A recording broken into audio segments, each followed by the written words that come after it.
Benvenuti ragazzi in questo mio nuovo video. Oggi, come avete potuto vedere dal titolo, andrò a parlarvi di Shanpei, il ragazzo pescatore del celebre mangaka Takao Yabuchi. Qui nella sua seconda, chiamiamola così, stagione, post il vero Shanpei, opera originale degli anni 70. Sappiamo che ha avuto una serializzazione abbastanza lunga, ma qui non è giunta da noi in Italia proprio per probabilmente la sua lunghezza e perché il pubblico riguardo a questa tipologia di Spokon, perché appunto di pesca si parla, non poteva avere così un chissà che pubblico, quindi Asta Comics ha preferito portare questa Celebrate Edition che sarà composta da 12 numeri. In Italia è uscito proprio da poco il numero 9, questa bellissima edizione, in questa deluxe, se vogliamo, del quale si è già parlato spesso su YouTube, e quindi io non mi soffermerò tanto sull'edizione, ma più che altro andiamo a vedere il contenuto delle storie, la ciccia, il succo, cosa effettivamente ha questa storia da raccontarci, e se la si compra tendenzialmente solo per nostalgia o se va bene un po' per tutti. Quindi ecco qua il titolo Eresia. Eresia perché secondo me non è assolutamente vero che è un'edizione, una storia adatta solamente per il pubblico di nostalgici. Anzi, Sanpei, devo dire, è arrivato proprio in questa prestigiosa edizione, è stato criticato all'uscita da molti proprio perché non portava le origini del personaggio, le prime avventure, la serie più lunga, che ha visto proprio molti numeri alle spalle, ma siamo partiti direttamente da questa mini, tra virgolette, in cui Shanpei, che chiaramente è il nostro protagonista della storia, chi non conosce Shanpei, probabilmente forse tutti, tranne magari i giovanissimi, quelli della generazione attuale, che magari l'ha solo sentito nominare, e quindi Shanpei è un ragazzo sui 13 anni con la passione sfrenata della pesca. Qui il manga parte, diciamo, dopo la morte del suo nonno Ippei. Ippei che è stato l'icona, il maestro, il senpai che ha trasmesso la passione, la gioia, le tecniche e soprattutto l'apprendimento di questa ragione di vita, perché alla fine per Shanpei, essendo anche un giovanissimo, ne fa proprio un modo di vivere. Senza la pesca lui non può stare.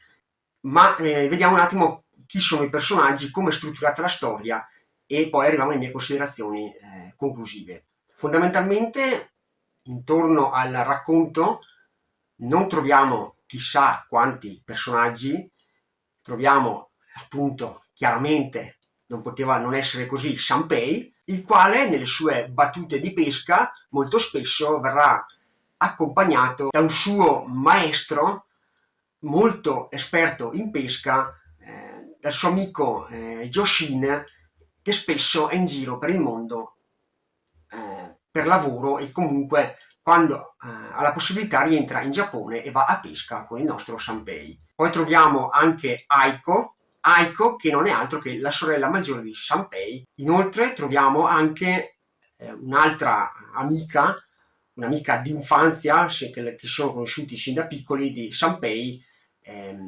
Yuri, o meglio conosciuta con Yurippe, la quale sembra avere una sorta di innamoramento, sembra essersi invaghita di Shanpei, anzi ambedue sembra che si piacciono, ma quell'amore è chiaramente ancora infantile, molto da amiconi, più che non è ancora quell'amore chiaramente malizioso di un'età più adulta.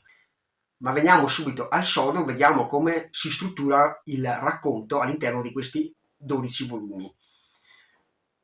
Ogni volume è un episodio, se vogliamo, per così dire, a sé stante, nel senso potete acquistare un volume e trovate un'unica storia autoconclusiva, ma nei volumi più avanti, da quel che so, dovrebbe esserci una storia che si va a dipanare su un paio di volumi. Ogni vicenda, come detto, va a trattare di uno specifico pesce che solitamente troviamo sulla quarta di copertina, del quale Shanpei cercherà di dare la caccia pescandolo, mettendo in pratica le sue tecniche. Ma perché dicevo che questo manga non è solo per i nostalgici? Anzi, direi che è un classico manga che lo potrei definire familiare per tutta la famiglia, nel senso lo può leggere il bambinetto, il ragazzino, come lo può leggere una persona adulta. Perché? Perché è quel classico manga che tendenzialmente ti rilascia. Lo collocherei in un genere dove ci può benissimo stare un manga come Aria o un manga come Yokohama Shopping Blog. È proprio uno di quei manga che io farei rientrare quasi forzatamente, ma forse non più di tanto, nel genere Yasuke, ovvero quegli Slice for Life tranquilli, pacati, in cui ci sono quelle atmosfere proprio, in questo caso, bucoliche, rilassate, dove non troviamo alcun tipo di violenza, un mondo veramente pacifico, e quando leggi questa tipologia di letture ti senti proprio rilassato, in pace con te stesso, perché ti trasmettono tranquillità. Sicuramente di primo impatto ci colpiscono molto le tavole di questo Shanpei, davvero ben curate, dettagliate, con una sceneggiatura impeccabile, e sembra proprio di vedere un anime, veramente strutturate, ad ampio respiro, con dei dialoghi ben mirati, mai superficiali e sempre focalizzati sulla narrazione. Il primo volume l'ho trovato più tedioso perché c'è da fare una piccola parentesi. È un manga non solo divertente, intrattenente, ma è anche un manga intelligente, ma io lo definirei più un manga didattico. Un manga dal quale potete ricavare molte nozioni proprio riguardanti al mondo della pesca, ma non solo. Diciamo trovate molte nozioni riguardanti la fauna ittica, ma anche la fauna terrestre, nonché anche nozioni di selvicoltura. Queste nozioni che sono scritte in modo sapiente. Infatti a fine volume troviamo proprio le fonti dalle quali Takao Yaguchi ha attinto per ricavare queste informazioni. Quindi ad una trama, tra virgolette, avventurosa, di fantasia, troviamo la realtà riguardante proprio questo mondo naturalistico. È ricco di note e di approfondimenti. Le note che ci accompagneranno un po' per tutti i volumi, perché è normale, in quanto stiamo parlando di un manga piuttosto tecnico, che è stato fatto da addetti ai lavori per un lettore che magari della pesca non conosce nulla, quindi queste note di approfondimento sono necessarie per farci capire proprio alcune terminologie, alcuni tecnicismi usati riguardo alle canne da pesca, alle lenze, al tipo di pesce, alla morfologia delle acque, dei terreni, e quindi sono assolutamente necessarie, ma posso capire che per alcuni possono risultare pallose.